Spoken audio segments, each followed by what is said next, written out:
If you've been drinking bourbon for any amount of time, you've probably eventually found yourself down a rabbit hole of cask strength options. Whether that's barrel proofs, cask strengths, full proofs, any of the higher proof variants of our favorite bourbons tend to be some of the things that most of us bourbon drinkers go after. Whether it's more shelf available stuff, like the soft red wheat rickhouse proof, the Jack Daniel's barrel strength single barrels, some of the various picks you can get like Elijah Craig's or Woodinville, Four Roses, or maybe you go down a much more allocated level of things with like H. Taylor barrel proof, Stag, Weller full proof, Maker's Mark Cellar Age. Jack Daniel's has a number of different options, whether it's the Coy Hill, the 14 that are at their barrel proof. A new challenger has entered the chat.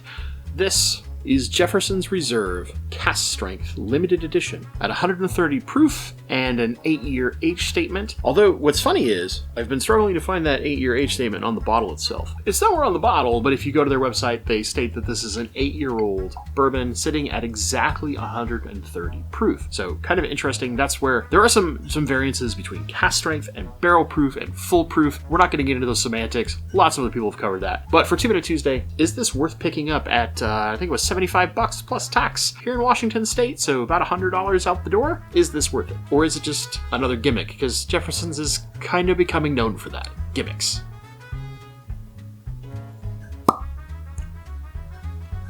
That's an impressive cork pop. Now, there's a lot of talk online about whether or not Jefferson's actually distills this, or whether it is done by potentially either Barton or Kentucky Artisan Distillery. There's no direct answer anywhere to know whether or not this is the standard Jefferson's juice, or whether it is sourced. They've been sourcing for a long time, mostly through Kentucky Artisan Distillery, but we'll find out. Let's get into our notes. Typical standard bourbon color. Let's see viscosity here. Got a few little legs forming. Let's get into the nose. So I will say, at 130 proof, you definitely get the ethanol off this bad boy on the initial crack. Once you get past that, though, it's a pretty typical bourbon profile. There's vanilla, there's caramel, there's the little bit of oak being at 8 years. But I honestly get more ethanol than I do those notes. And I don't really get too much else. I'm not getting anything that's super fruity. There's like the tiniest little bit of what might be some citrus in there, or gasoline, I'm not sure. But maybe that'll show up on the palate. There's a high potential that the nose changes quite a bit after it's opened up. So this is a fresh crack. We should keep that in mind. Let's get on the palate. So first sip, this is hot. It drinks hot. It kind of reminds me of how a lot of like Old Forester and Jack Daniel's, when you get to their barrel proofs, because they're not super old, they can drink very, very hot. This might be one of those ones you gotta let it air out. Second sip, getting some flavor now. There's definitely traditional bourbon here. There's vanilla and caramel. There is also quite a lot of like cinnamon candy thing going on. So that hot cinnamon. It is warm, it is punchy, but it's really punchy up front. Yeah, man, cinnamon really dominates the palate on this thing up front for me. Then it gets into that caramel and vanilla kind of traditional. The little touch of like wood sugar is in there too, but there's just so much like cinnamon, hot cinnamon candy on this thing. And it's not a profile I vibe with at all. When it's light, it's okay, but when it's like the big, dominant, in my face note, that makes it really hard to drink. So a few more sips in, I am finally getting that little hint of what I thought was citrus on the nose. It definitely is a little touch of citrus underneath that big cinnamon note, and then that like caramel vanilla thing, that traditional more bourbon that's going on. It's really hard to get to it. It's there. It's like you put like a single scraping of orange peel over the top of like cinnamon hot mess. Let's get an overall score. So I'm going to give this a 50. I had some hopes for this because I was hoping Jefferson's would finally give a product with the combination of proof and age that would make me more interested in their products. I've tried some of the other stuff they've done in the past, and I've never just really been a fan. Tropics and the aged at sea nonsense, like, they're so hit and miss, and the Tropics is always just drinks really weird to me. I was hoping. This didn't do much. It's not bad, it's just not good.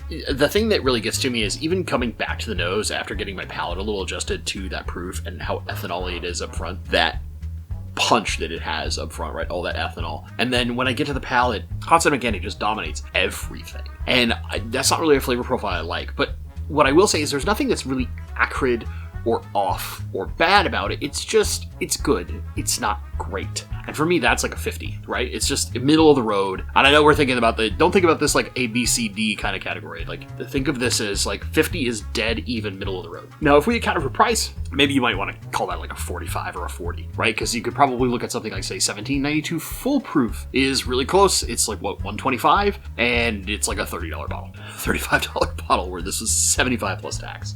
Yeah, God, even going back to it, it's just so ethanol forward on the nose that it's hard to smell anything else. And then when I get it on the palate, like, that cinnamon just dominates. There's a little bit of like classic bourbon, but there's nothing that stands out to me as special or interesting, or why you would want this like within your selection to go to somebody and be like, hey, try this because I think it's interesting for this reason. That's just not there. And I feel like there are so many other options at the like shelf level for similar or lower price. You know, you've got Ben Holiday, Electric Craig picks are always like, they just never steer you wrong, I feel like. Jack Daniel's single barrel proof, always a winner. I don't think that thing ever is bad, and yet it's cheaper. So in that case, like, I don't see a good justification to buy this over something else. Now, you might have a palate that naturally likes a lot of Jeffersons, and if that's the case, this limited edition Cask Strength might be up your alley. But for me, this is a shelf zero, not a shelf hero.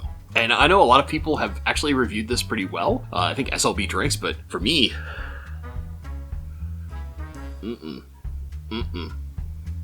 this ain't doing it. This ain't doing it, Chief. However, I will say, despite being very ethanol-y, it's not acrid. It's not like that Johnny Drum we had where it was like drinking paint thinner. This is just letting you know it's there. What I'd like to hear from you guys, the comments down below. Have you tried this yet? Have you tried a lot of the other Jefferson's products? What have been your thoughts on Jefferson's bourbon? Do you like it? Do you think it's all gimmicks? Do you not like it? I want to hear from you guys in the comments down below. If you've enjoyed this video, please give it a like, and if you're not subscribed, consider subscribing, because once we hit 500 subscribers, I'm going to give away a couple of different flights of samples that'll let you experience a lot of whiskey like this, high-end whiskey.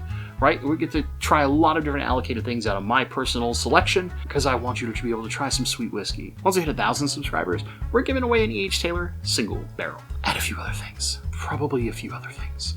So, consider subscribing. It's one of the best ways to catch up with these 2-Minute Tuesdays and a few other pieces of content that I have coming in the near future. As always, my friends, thank you so much for watching, and stay awesome.